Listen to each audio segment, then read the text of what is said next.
Olá, bem-vindos a mais uma edição do Duelo de Ideias. Hoje voltamos ao formato habitual, vamos debater três temas. A velha questão das 35, 40 horas é um tema que nós aqui vamos discutir.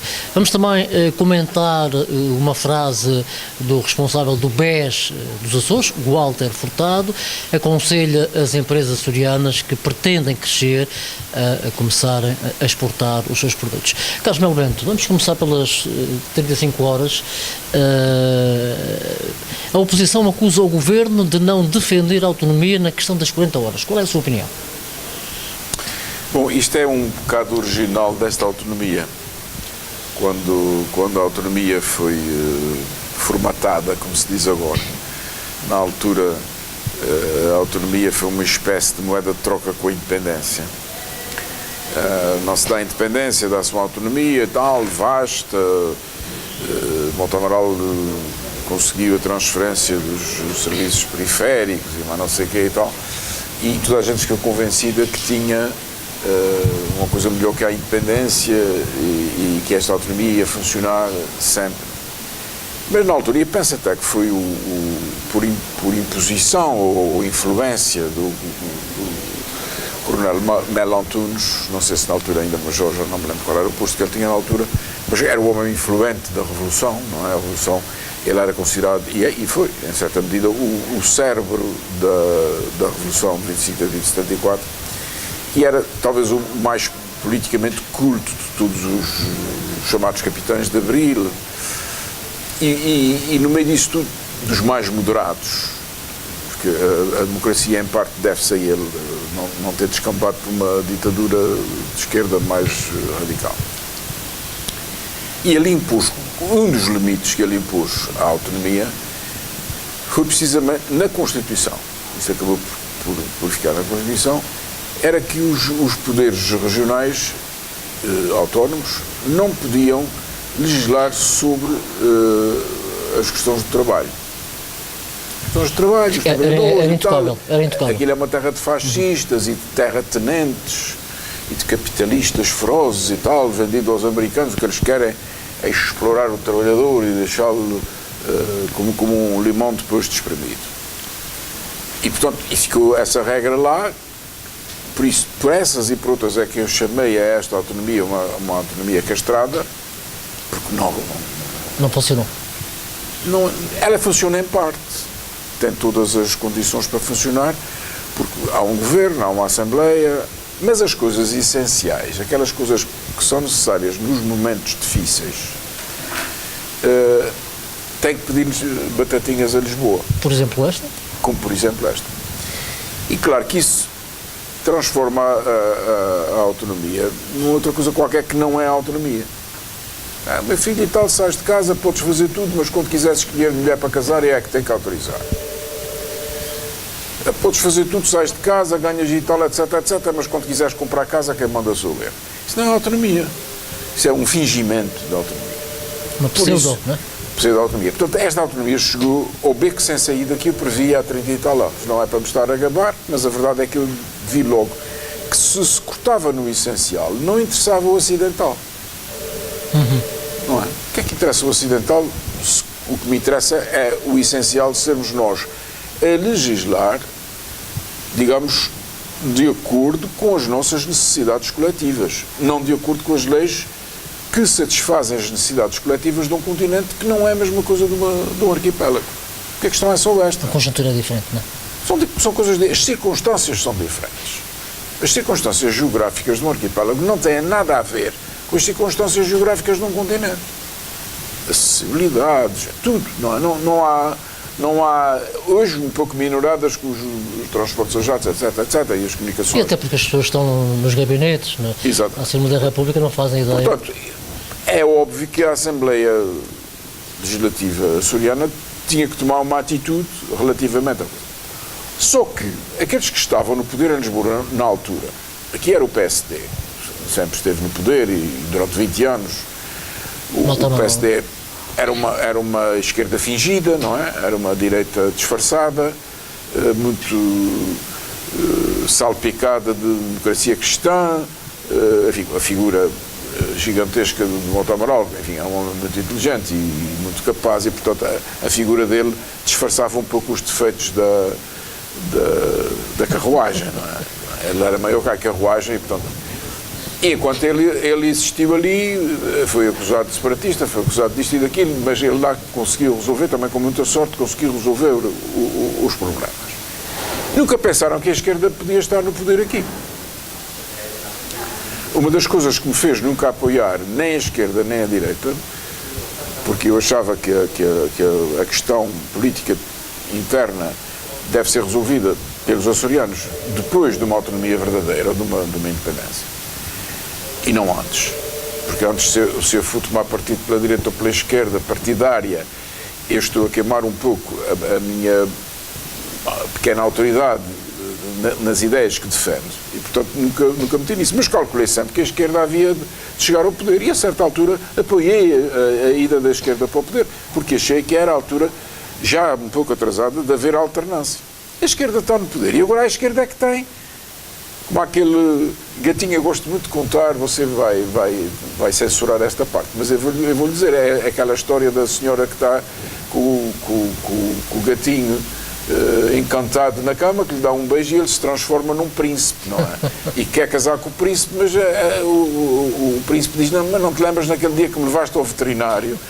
Quer dizer, na altura quis castrar o gatinho, mas depois já não pode casar com ele, não é? Porque o essencial foi para trás. Agora a esquerda está no poder e está frustrada porque o príncipe que ela tem nas mãos, que é a autonomia, não tem, é castrada, não vai resolver esse problema. Mesmo que os Açores queiram reduzir para as 35 horas, eu não percebo isso até porque o Marx defendia era as 36 horas, não é? Os marxistas, enfim, canónicos deviam aceitar era as 36 horas do velho mestre do marxismo. Pronto, mas de qualquer das maneiras, seja 35, seja 36, seja 40, obviamente que a Assembleia Regional é que tinha que ter poderes para definir o que é que era melhor para nós. Uma coisa ou outra, não é? Uma coisa ou outra. Pois. Neste momento, a Assembleia pode decidir uma coisa diferente de Lisboa, mas quem tem a decisão final é Lisboa. Portanto, aqui não serve de nada. Nós podemos correr, saltar, gritar. O que quiser, é por unanimidade, até várias vezes por unanimidade aqui se tem deliberado certas coisas, lá fora não ligam nenhuma. Que raio de autonomia é esta? Isto não é autonomia, isto é uma brincadeira. É uma brincadeira que até agora tem dado certo, porque houve muito dinheiro. Não é? Mas agora que falta o dinheiro, como é que se faz? Pois, e é precisamente esse tema que nós vamos falar a seguir a questão... Com os espartilhos legais, que estão a atarrachar a administração pública açoriana. Nenhum governo pode administrar sabiamente o território e a população da sua circunscrição, se não tiver poderes suficientes. Por exemplo, claro, o que se põe agora com Portugal. Portugal perdeu a soberania financeira, espero que provisoriamente. Vamos ver. Espero sinceramente que provisoriamente. Porque é triste que o nosso país esteja na dependência, que a soberania do nosso país esteja na dependência de um Tribunal Constitucional e não dos órgãos que devem exercer a soberania política. O Presidente da República, o Governo, a Assembleia da República. É triste que nós tenhamos agora que rezar, o Sr. Primeiro-Ministro a pedir de mãos postas, que o Tribunal Constitucional tenha a caridade de defender os nossos interesses, porque agora isto é muito importante. Isto é triste de ver, é uma soberania, olha um pouco como a nossa autonomia. Castrada. Ou quase. Sem anestesia. Porque para o Primeiro-Ministro reconhecer publicamente, embora de forma indireta, que não pode decidir as coisas essenciais que ele quer decidir para o país, o país só se levanta desta maneira, mas coitadinhos, o Tribunal Constitucional tenham pena de nós, porque se disser o contrário não sei o que é que vou fazer. Isto não entra na cabeça de ninguém, isto já não é um Estado, enquanto esta situação se mantiver, isto não é um Estado soberano. É uma macaqueação de um Estado soberano. Pronto, a nossa situação aqui é um pouco isso, e por isso é que as soluções que forem... Porque é que os políticos mentem agora sistematicamente? Mentem no sentido que não aguentam uma verdade muito tempo.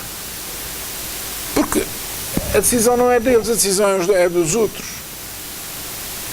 A Troika não deixou. A Troika não deixou. Mas como é que é isto?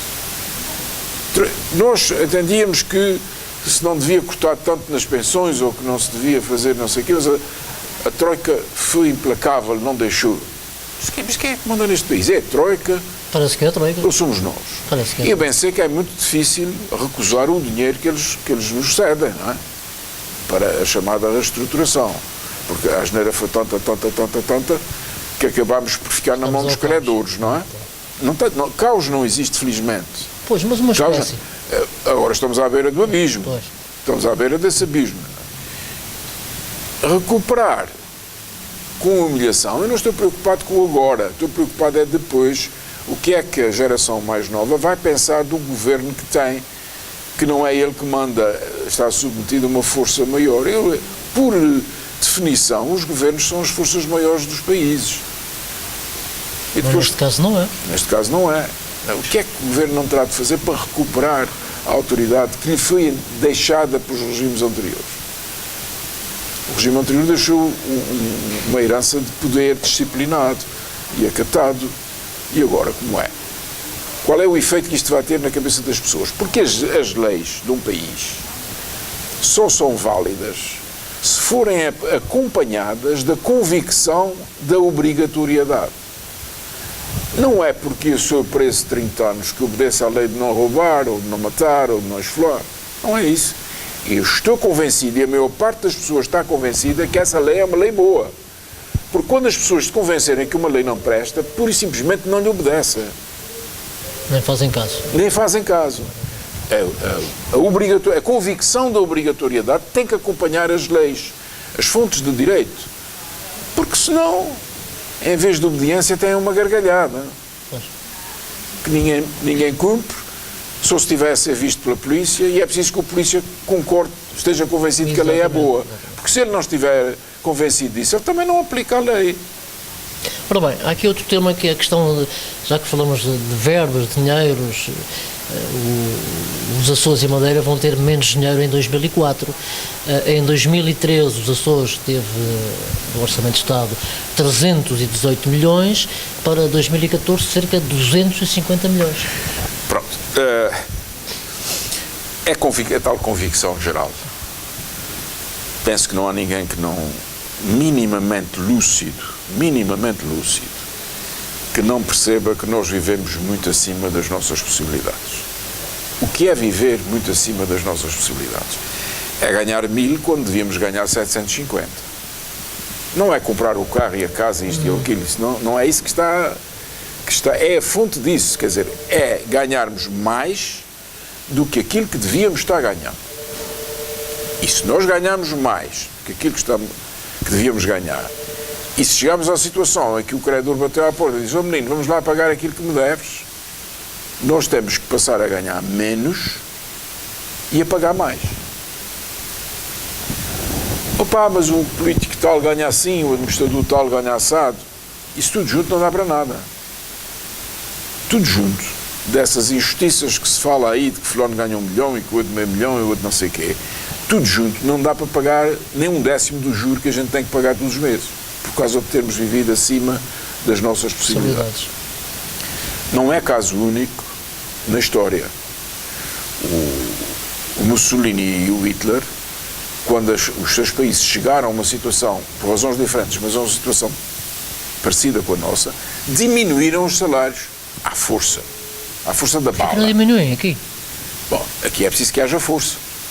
Ninguém quer perder votos, ninguém quer ficar com o negativo de ter feito a maldade de diminuir os salários e, portanto, nós temos que nos habituar a viver mais restritamente. Os novos têm que se habituar a isso, a ganhar menos e a pagar mais, pelo menos até a situação está resolvida. E aqueles que infelizmente compraram casas, compraram carros, grande problema, puseram os filhos a estudar na universidade, como é de tudo o seu direito, esse é que tem um problema. E penso que é para esses que a grande preocupação dos governos tem que ser dirigida de maneira a nós ultrapassarmos esta fase muito difícil. As pessoas ainda não perceberam que isto é muito difícil, porque quando não houver dinheiro para pagar os salários, então é que anda tudo à batatada. Não é, não é menos 40 ou menos 30 ou menos 20, é menos 100 que recebem, menos 100%, estou a falar na porcentagem. Mas tem que haver também uma legislação sábia que impeça. Vou-lhe contar um caso concreto da minha vida profissional.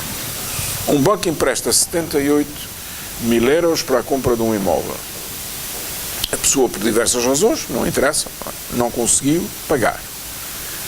O banco penhora-lhe esse imóvel, põe o imóvel à venda. Ninguém quer comprar o imóvel. E o banco propõe 25.000 euros. Emprestou 78.000 e propõe comprar por 25.000 euros. Onde é que chegou? Portanto, como é que se resolve isto? A lei está a ser cumprida, toda direitinha. Foi posta à praça, pelo preço tal, ninguém quis. E o banco diz, então eu dou 25.000 por isso. E, portanto, vai receber, vai deduzir 25.000 na sua dívida, não é? E a vítima continua a dever-lhe 53.000 para o resto da sua vida, porque são 20 anos até à prescrição, portanto o desgraçado não pode ter mais nada no seu durante esses anos todos. Pode requerer insolvência, pode pedir, enfim, a libertação no fim de 5 anos do passivo restante, até pode, agora já é estes mecanismos. Mas eu penso que o legislador tem que ser mais hábil do que isso. Houve um juiz, penso, Castelo Branco, Porto Alegre ou assim, que decidiu uma coisa dessas. O banco emprestou 50 para comprar o imóvel, o banco mandou avaliar o imóvel, então ele tem que receber é pelos 50. E em Espanha fazem isso. Não conheço bem a lei, mas parece que sistematicamente. Se o banco emprestou por um valor que disse este imóvel vale... Tem que ir buscar pelo valor. Vai buscar pelo menos pelo mesmo valor. Bom, claro que isto vai ser uma agonia para esta geração. Vai haver muita gente da minha geração ficaram sem cursos porque foram para a guerra e tiveram os cursos interrompidos. Vai haver muita gente agora que vai ver os seus cursos interrompidos por falta de dinheiro dos pais. Os americanos há muitos anos resolveram a questão pondo os alunos a trabalhar. De uma economia muito viva, em que os miúdos que trabalhavam na universidade ou que estudavam na universidade iam trabalhar para os McDonald's e companhia, faziam dinheiro suficiente para pagar os seus estudos. Mas é uma sociedade, é uma economia muito rica, é a economia mais poderosa do mundo. Portanto, é possível que um indivíduo, que até tive um sobrinho meu que fazia de polícia de trânsito dentro da universidade e ganhava o suficiente para pagar os seus estudos. Portanto, há empregos que são destinados aos próprios estudantes. Chama-se aproveitamento.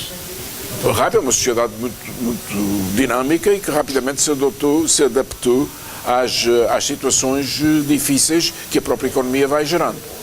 Nós temos que ir um pouco para isso. Temos que nos adaptar também. E a iniciativa tem que ser nossa, não são dos governos. Eu gosto de lembrar nestas alturas aquilo que o Kennedy disse. Não me perguntem o que é que o governo do vosso país pode fazer por vocês é que têm que perguntar o que é que podem fazer para o país. E agora, estamos todos no barco, se o barco for ao fundo, vamos todos para o fundo. Temos que ter uma palavra a dizer. Todos nós temos que tirar água de dentro do barco e remar e fazer qualquer coisa para chegarmos a Porto. Porque, de outra maneira, se for só reclamação e dizer que é injusto, é claro que é injusto. Ninguém discute isso. Bem, o Walter Furtado, do BES aqui dos Açores, disse recentemente que as empresas açorianas, para sobreviver ou para crescerem, têm que partir para a exportação.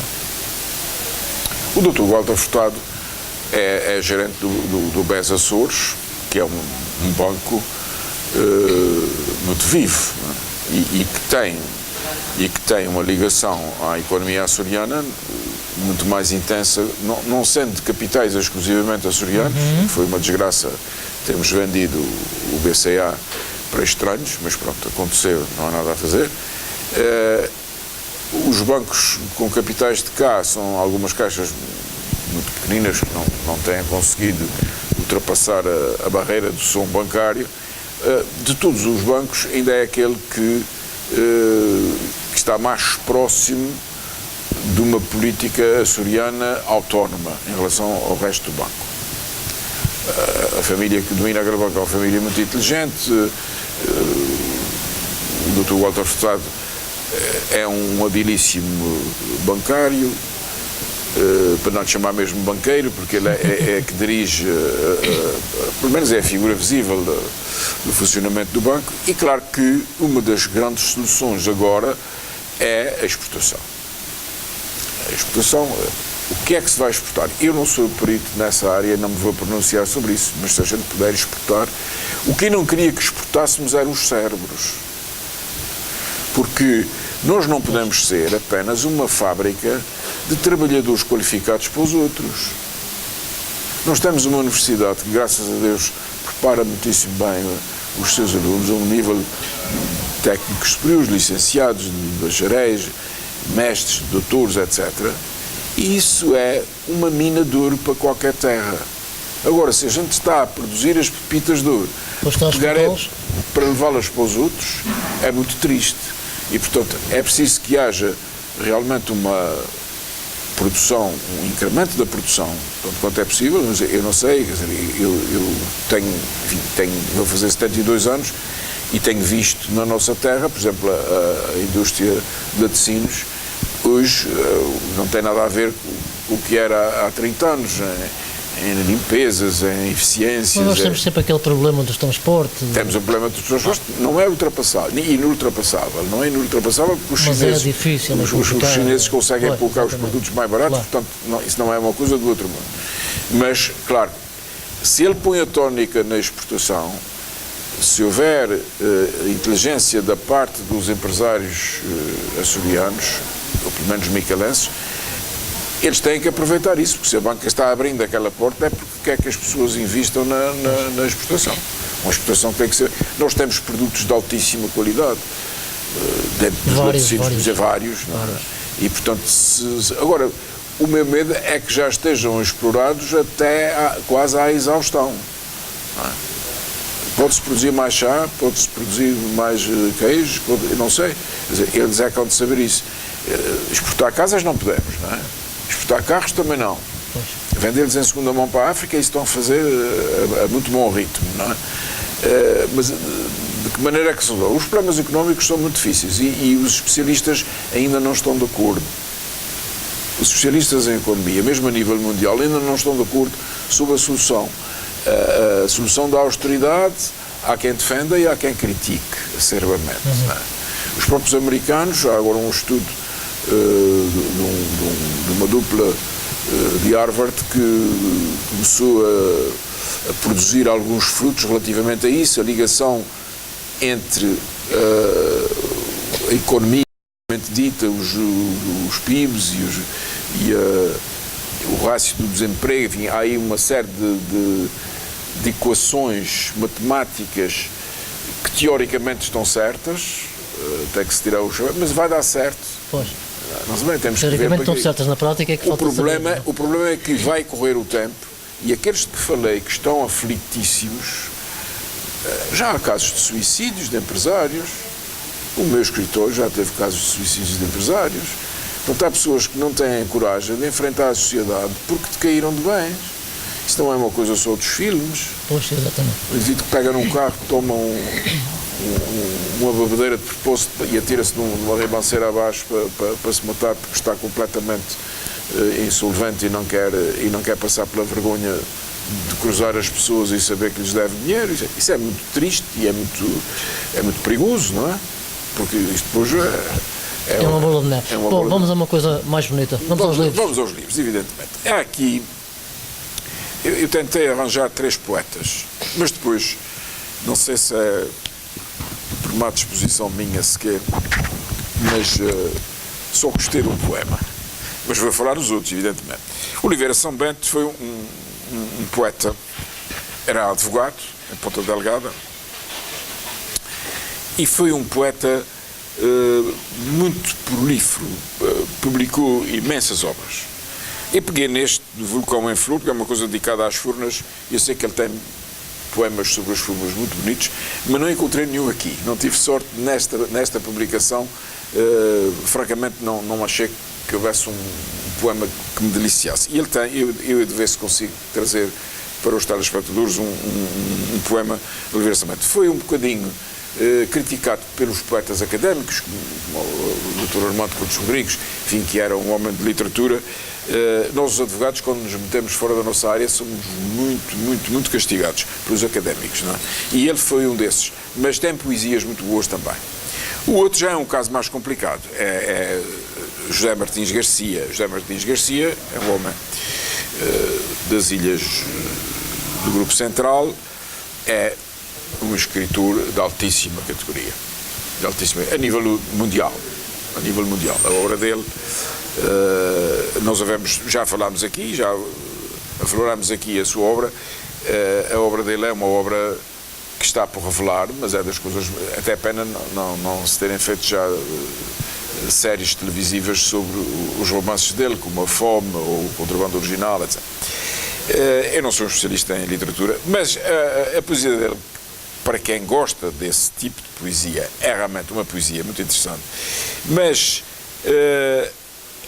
é uma poesia que está entre a Natália Correia e uma certa agressividade do poeta em relação ao leitor, que muitas vezes quebra aquele encantamento que se quer quando se lê uma poesia. E eu não vou ler nada dele, mas, claro, para quem gosta de poesia moderna, é um modelo, que ele escreve muitíssimo bem, embora parece que tem sempre uma amarra à Ilha do Pico. Parece que ele nunca consegue sair nem das baleias, nem dos baleeiros. Parece o Sidónio Betancourt. Não consegue sair da Ilha do Pico. Estão amarrados definitivamente àquela ilha. Não sei qual é o encantamento que ela tem. Agora, um poema que eu queria ler, porque é muito interessante, é o de Vasconcelos César. Vasconcelos César é um poeta quase popular. Eu tenho uma edição dos poemas simples dele, comprada em segunda mão, aí numa alfarrabista qualquer, já não me lembro quem, mas que tem uma declaração do Dr. Armando Coutos Rodrigues. Ordenou assim por suas mãos e segundo a sua sensibilidade estes poemas inéditos do poeta Vasconcelos César, em 1946, portanto, logo a seguir à guerra. Mas há aqui um poema, agora já não sei onde é que ele está. Vou ter que perder aqui uns segundos, é pena não poder interromper. Esse livro já tem muitos anos, esse livro. Sim, é dos anos 40. E portanto, mas era uma poesia, e olha que eu trouxe isto separado para a gente ver aqui o poema, mas pronto. Leio este. Peguei na minha saudade, mais na minha nostalgia, juntei-lhe a minha tristeza e fiz a minha alegria. O outro livro que aqui está é um livro soberbo. É Ponta Delgada, Vandalismo e Desenvolvimento.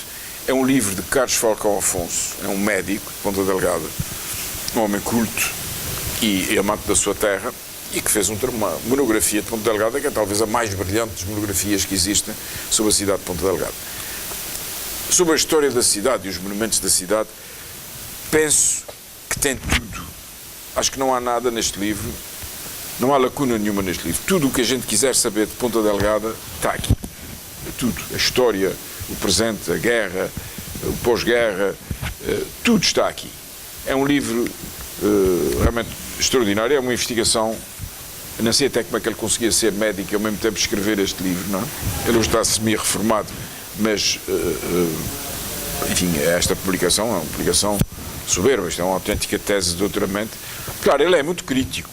O Dr. Carlos Falcão é uma pessoa extremamente crítica e quando não concorda com uma coisa não tem papas na língua e critica acerbamente os erros, que ele considera erros arquitetónicos, principalmente os erros arquitetónicos, mas é um trabalho absolutamente insubstituível. Quer dizer, quem quiser saber a fundo a origem de uma rua, o significado de um edifício histórico, enfim, a forma como foi construída esta ou aquela igreja, ou a festa da chegada dos reis, ou qualquer outro documento desse género interessante, tem tudo aqui neste livro. Este livro está para Ponta Delgada como o livro da Isabel Albergaria está para os Jardins. é um complemento de qualquer cultura e de qualquer conhecimento da nossa terra. Bom, para a semana voltamos. Aqui está mais uma emissão do seu Duelo de Ideias, à segunda-feira, na SMTV. Até à próxima.